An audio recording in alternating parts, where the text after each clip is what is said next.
It's going to be kind of an introduction to our next novel study. It's actually our last major work of the semester.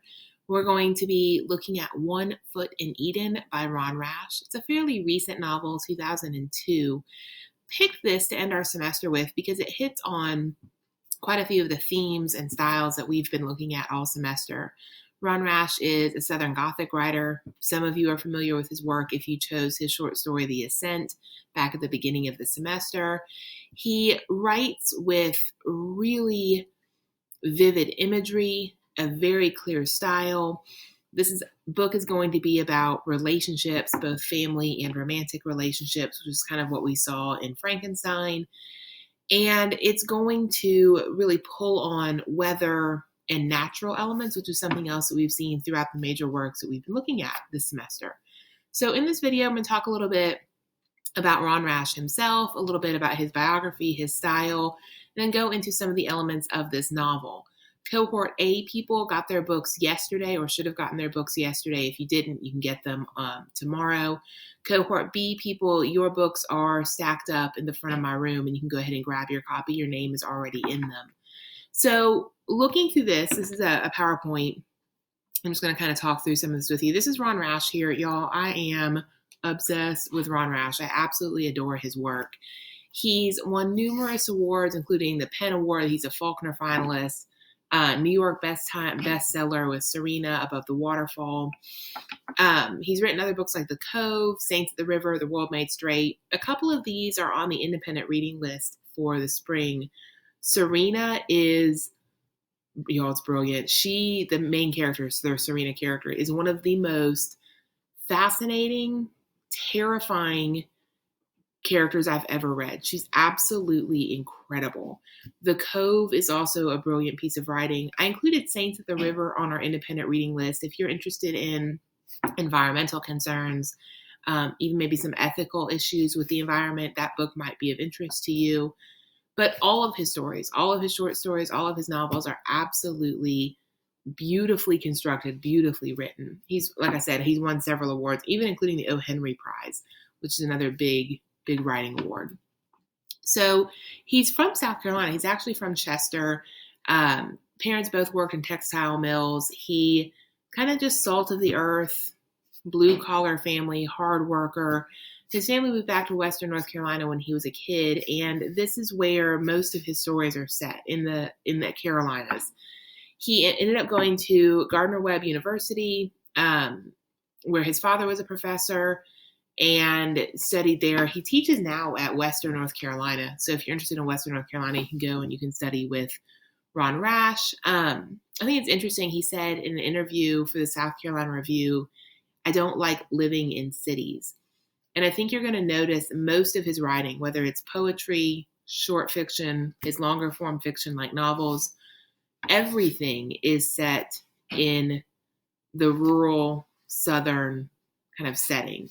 All of his characters live in a more remote environment.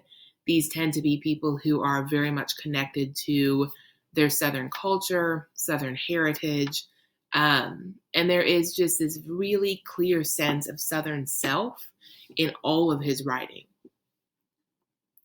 So I think he's an interesting writer, Ron Rash is, because he writes in both poetic and prose formats. And I'm fascinated by that, y'all, because I am a poet. I pretty much exclusively write poetry. Sometimes I do a little bit of nonfiction, but I am not a great prose writer.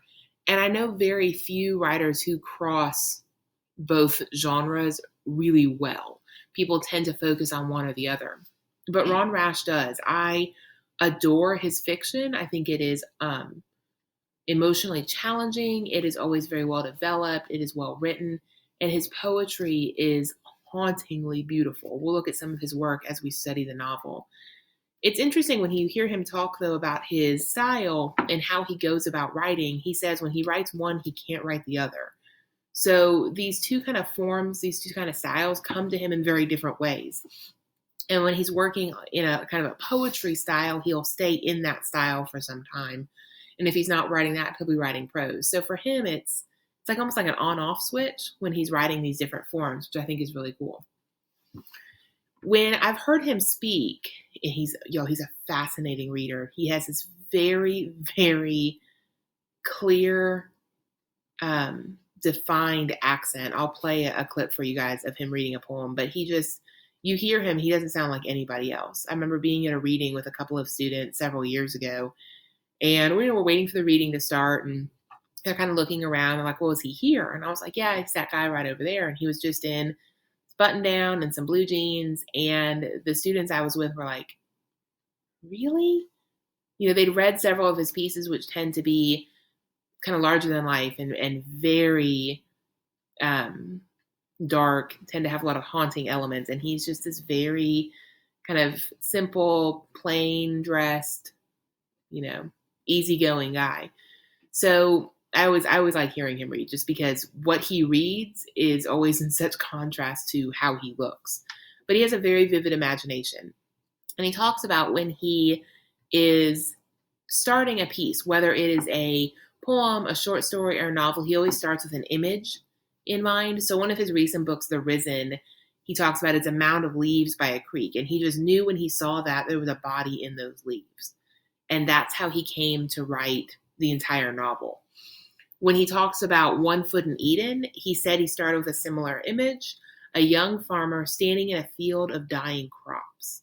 Okay, so that image comes to him, and he has to write the story. And he actually, with One Foot in Eden, started with a poem. But he said, as soon as I realized what I wanted to write, what that farmer wanted me to write, could not be contained in a poem, I began a short story narrated by this man. But after 2 pages, I knew he had to say was more than a short story could provide. I knew that if I were able to give him and his story their due, I would have to write a novel. So for Rash, starting with this idea of an image, starting with something visual that he has to unpack, I think you'll see in his writing, everything he writes is image heavy.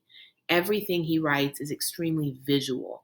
And I can't help but think that image starting is why his work has this intense clarity, and even his prose has a poetic value to it.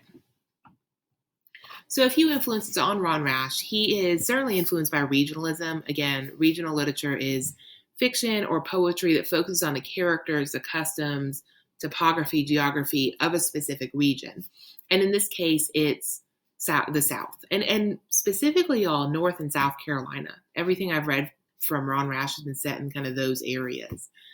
He's also heavily influenced by Southern Gothic literature. So we've talked a good bit about Southern Gothic literature. It is unique to American literature. It explores the social issues and the cultural character of the American South. And we studied this, or we looked at this back when we did Flannery O'Connor and A Good Man is Hard to Find. Now, Southern Gothic literature really got its start in 1940s, 1950s in America. And it did draw heavily from the original Gothic writers, from Edgar Allan Poe, from Nathaniel Hawthorne, Herman Melville. But then the American Southern Gothic writers said, okay, well, let's take that darkness that we see, let's take that sense of decay or discomfort and put it in the South. I remember Flannery O'Connor said that the South is haunted, that there is so much decay here to write about. There are so many things happening in Southern culture that are specific to Southern culture.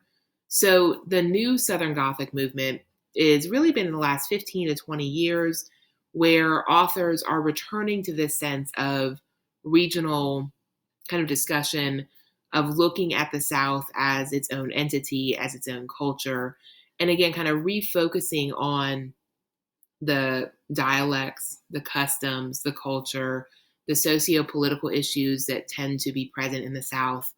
So again, we had original Gothic literature in the mid-1800s, Southern Gothic 1940s, 1950s, and the new Southern Gothic, which has really been, I would say, late 1990s, early 2000s to today.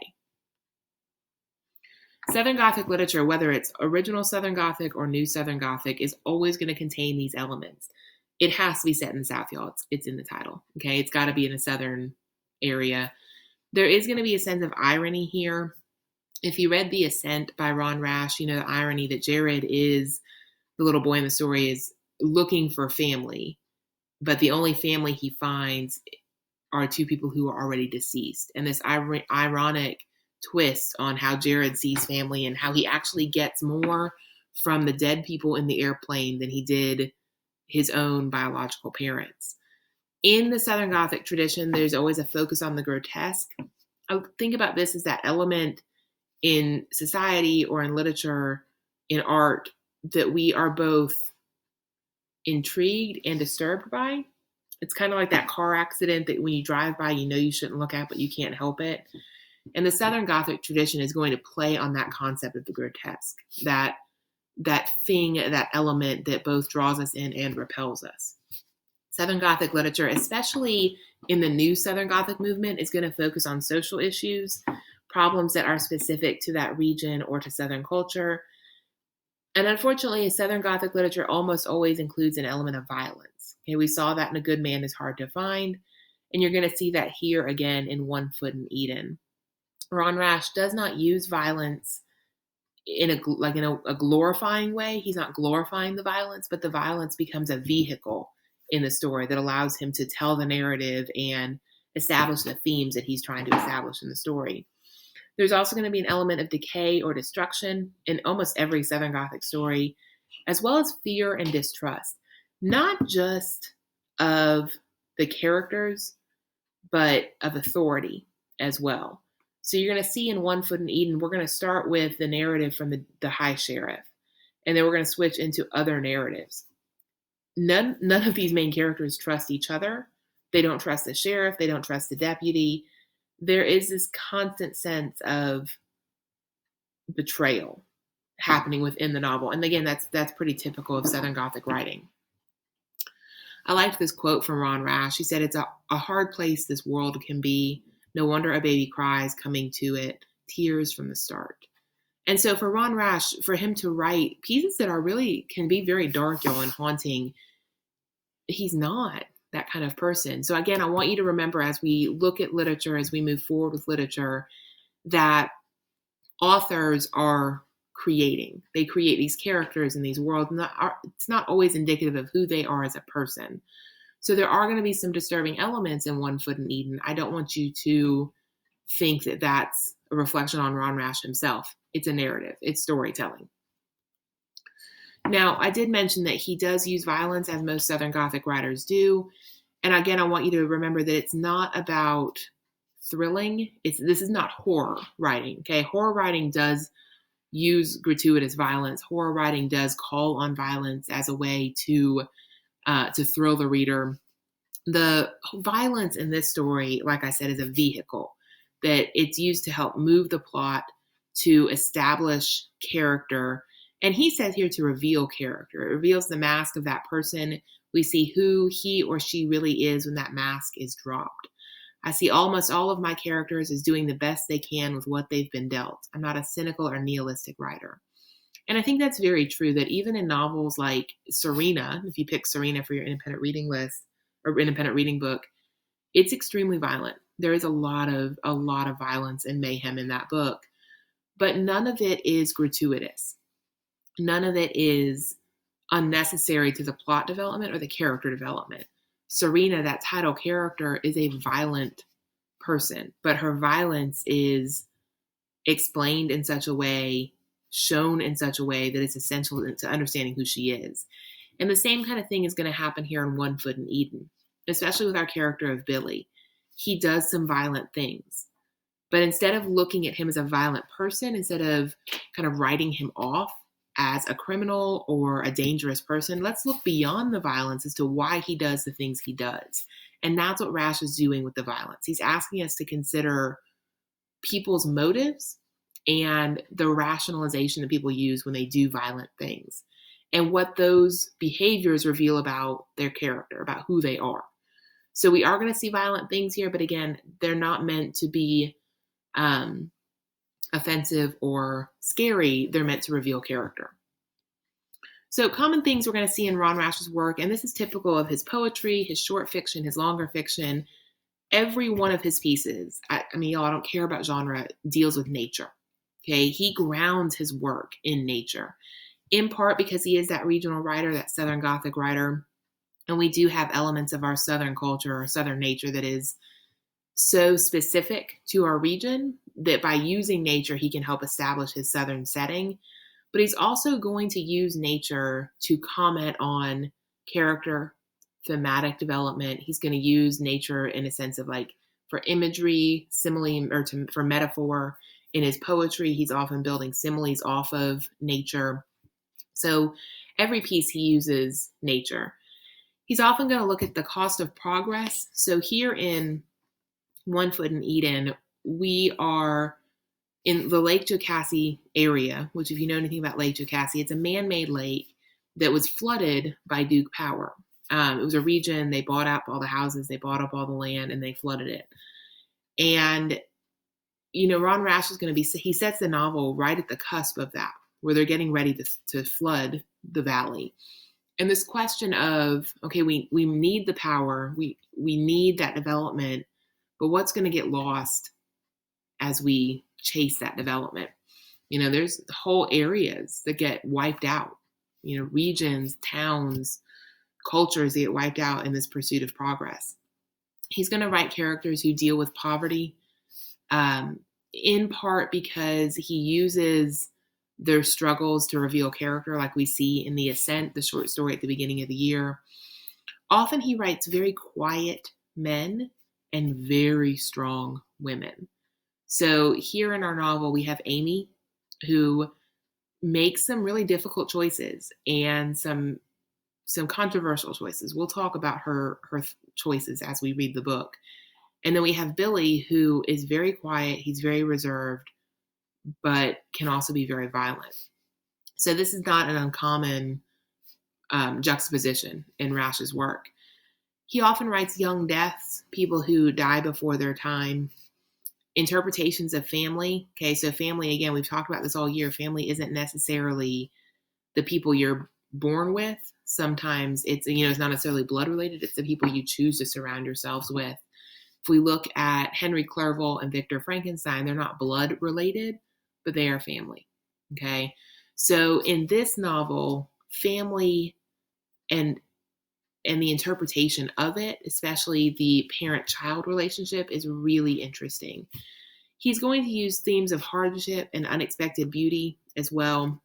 And almost all of his characters are hard workers. And I mean, they work very physically demanding, emotionally demanding jobs, and the toll that takes on their physical person, on their mental and emotional person.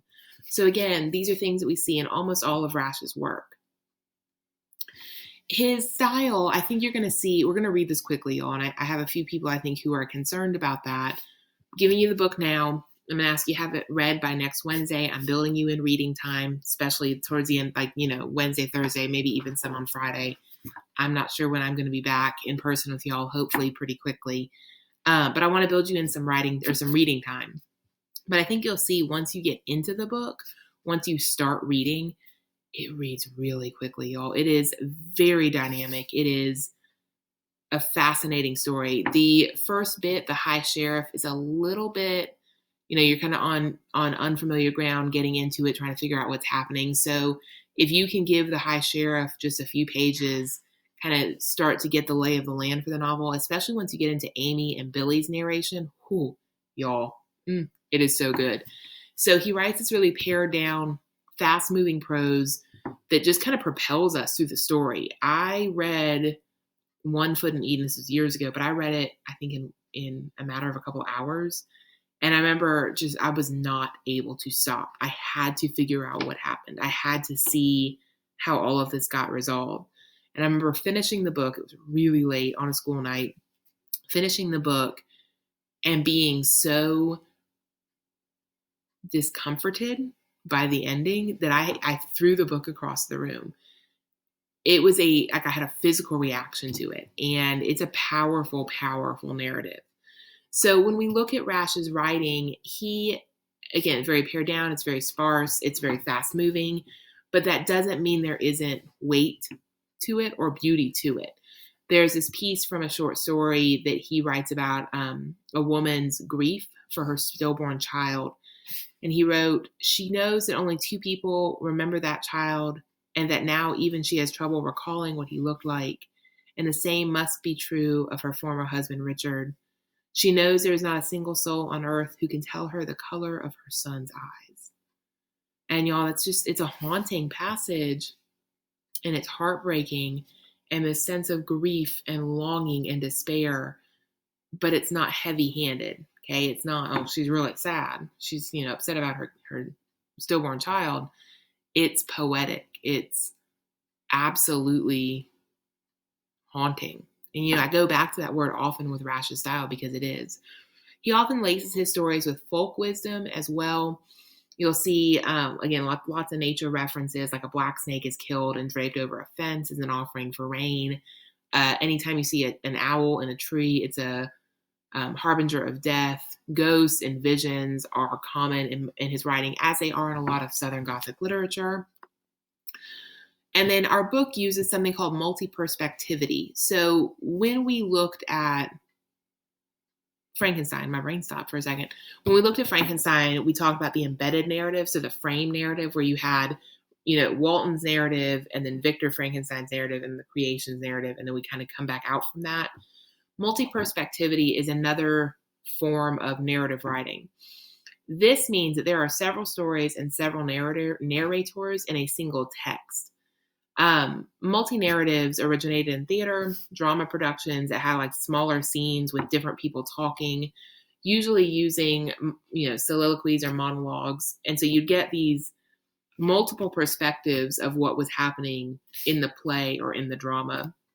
And the nice thing about that is in the play, the audience has access to multiple viewpoints. So here in One Foot in Eden, we have a murder. Okay. And the question is, what happened to the body? Okay. So we start with the high sheriff and he's investigating this. And then we go to Amy, the wife, and her take on it. Billy, the husband, and what he sees, what he knows. Isaac, the son, many years later, and his kind of retrospect, looking back on this, and then ending with the deputy. So all of these narratives, all 5 of these perspectives, are about the murder, but kind of in a different way. And if you think about it, guys, if you have 10 people witness a car accident, each of those 10 people is going to see something different. They're going to pick up on something different. So every perspective offers a different lens or view into the narrative. Multi-perspectivity is also called the multiple narrative. It's also called the mosaic novel. It is different from embedded narrative. So where embedded narrative, every frame is dependent on the frame before it. So like we can't have just Victor's frame without Robert Walton's. We can't have the creatures without Victor's. In the mosaic novel, the multiple narrative, each narrative can stand on its own. Okay, so like Amy's narrative, the wife, her narrative is completely set apart from Will Alexander, the high sheriff's. Okay, so again, it's just a different style of narrative writing. A couple of different perspectives or different techniques in the multi-perspectivity. You have multiple perspectives, again, giving you these different views into a situation. Intersecting storylines, so while they're not dependent on each other, they will kind of cross lines. All 5 of our narratives deal with a murder, okay, in different times, in different ways, in different places. So that thread of the murder is kind of what keeps them connected. They can have a story within a story, but again, that's not as common. That tends to just be a separate style, the embedded narrative. And you will see in multi-perspectivity stories at different times. So Isaac, our son here in One Foot in Eden, his section is told at a different time, but it's still connected. It still has that intersecting plot line or storyline of the murder. The benefits to a multi-perspective novel is you get to have an unusual plot order. Instead of hearing the same person talk for 200 pages, it changes it up and you get to see these different angles, these different viewpoints. So if you're not connecting with Will Alexander, the high sheriff, you just have to wait it out like 30 or 40 pages and it's going to shift to someone else. And that's nice because then it's always kind of changing a little bit and I think it keeps the novel feeling really fresh and dynamic. The style arose from educators and scholars questioning the validity of one-sided historical narratives. So this is kind of a historic lens when we talked about our lenses at the beginning of the year, how we look at novels. And the historic lens often questions the single narrative. So historically, we know that many groups, women, poor, ethnic minorities, are often ignored in traditional historical narratives. So the multi-perspective novel or the multi-narrative novel looks back at that. Okay, let's look at a historical event or in a social event from different perspectives and see how other groups would have viewed that or encountered that problem. So the multi-perspective novel is kind of born out of this historical lens. And I think that having multiple narratives gives us a much more complete, um, richer novel. So it's not just Will Alexander trying to hunt down this murderer and find the body. It's the murder and the story and the challenges from all these different perspectives, and you get to see and really question what happened and why. And so you get this really complex, really rich narrative. Multiple narratives and characterization, these things go hand in hand. So in a traditional narrative structure, audiences get to know one character, right? If you read Catcher in the Rye, you get to know Holden really, really well because you stick with him for the entire novel. But in a multi-narrative or in a multi-perspective novel, you only have, maybe 30, 40 to 50 pages to develop that character. And then you may walk away from that character. That character may not come back. So as a writer, you have to really tuck into that characterization and really focus on character development. And that character development is going to develop or occur through the players' encounters with each other. So watch how Will Alexander works with other people. Watch how Amy Holcomb or Billy Holcomb operate and talk to, respond to people around them, because that's where Rash is establishing his characterization. Good example of this would be The Help by Catherine Stockett, where we have Skeeter and Aibileen and Minnie and these different narratives, and they're all talking about, kind of the same topic, but in very different ways. And their characterization is often built off of how they respond to other people, how they work with other people, like Minnie baking the pie for, a nasty woman in town. If you haven't read or watched The Help, y'all, it's a really fun piece. Multiple narratives and themes. Often the themes of a multiple narrative are tied directly to the interconnectivity of the characters. That was hard to say. So often the themes are going to explore how characters deal with a particular issue. In One Foot in Eden, pay attention to how our different characters deal with betrayal. Okay, how they deal with progress or the lack of progress, how they deal with the concepts of family and trust, and how they interact with others will establish and show what they feel about these themes. A good example would be the film Crash. I don't know if you've seen this. It was a big Oscar winner. I was probably in high school, y'all. It's way before your time. But it examines racism in Los Angeles through the eyes of a cop, a film director, a Hispanic family, and they're all looking at the racial issues in Los Angeles, but in these very different lenses. So what happens is this theme of, or not even a theme, I'm trying to think of how I want to say that. This theme of racial disparity is established by the different ways these characters see racism in their own, regional setting. Brokeback Mountain is another really good example of the multiple narrative and how it can establish theme. You have these different people talking about a relationship and how each character really talks about how desire, and not just romantic desire, but just desire for power or control, can overtake lives. So these will all be good examples, like The Help, Crash, Brokeback Mountain, of the multi-narrative. Multi-narratives also can create a really strong sense of suspense. Sorry, that was my dog. So we're going to be reading in the Will Alexander part, and Will is going to be making progress, and then it's going to switch narrative. And I like that, y'all, again, because if you're not connecting to a certain speaker, you get to have a new one, but it also leaves you hanging a little bit. And that's why I read this book so quickly the first time I read it, because I just had to know. A really good example of a book that uses multi-narrative and builds suspense is a book called The Sweet Hereafter. Focuses on a town that loses the majority of its children in a school bus crash. It's horrible. It's heartbreaking. And it ends up causing each of the citizens, each of the people in the town to point fingers and to blame and try to figure out how to deal with this incredible, profound loss. But every time the narrative shifts, you're absolutely convinced of the blame that somebody has. And then it shifts and you're like, well, maybe not. Okay, so multi-narrative can have this sense of suspense. A couple of downsides to multi-narrative. They can devote too much time to the larger story and not enough to characterization. That's not the case here in One Foot in Eden. But just if you're interested in writing multi-narrative, some things to think about. In tandem narratives where you will have multiple players, sometimes 15, 20, 25 players, it can get really hard to link characters in a thoughtful way.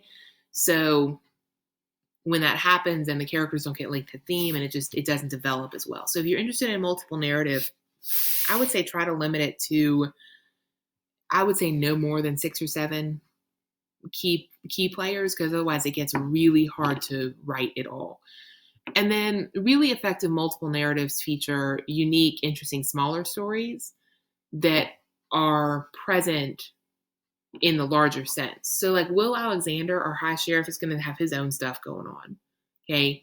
He's still trying to hunt down this killer, figure out what happened, but he's dealing with his own trauma. Same with Amy, same with Billy. Isaac is going to encounter some stuff that is, really challenging for him that isn't necessarily connected to the deeper concept or deeper theme of the book, but he's learning, who he is as a person. So each of these characters kind of has their own baggage that they're carrying in the story as well. Okay, so there's a lot of information there about Ron Rash, about regionalism, Southern Gothic, multi-perspectivity, all things I want you to think about as you start reading. Again, I'm asking you to read this book and have it read by next Wednesday. If you kind of look at our agenda, you'll see we're going to be spending a few days reading in class. We're going to do a timed writing next week, and you will have a kind of a longer quiz next week on One Foot in Eden, kind of like what we did for the importance of being earnest. The idea right now for the final exam is you're going to write in class about One Foot in Eden. The essay topics are already posted in this week's folder. I'm going to let you kind of prep it ahead of time, brainstorm, kind of come up with ideas, pull quotes, pull evidence, and you're going to bring all that in on the exam day, and you're going to write the essay during the exam period. So I'll grade it like a timed writing with our usual timed writing grading scale, but I am going to be looking for an essay where you really write about some of the deeper thematic elements that come up in One Foot in Eden. So I'll make another video probably for tomorrow about the different essay topics. If y'all need anything, if you have any questions, just shoot me an email.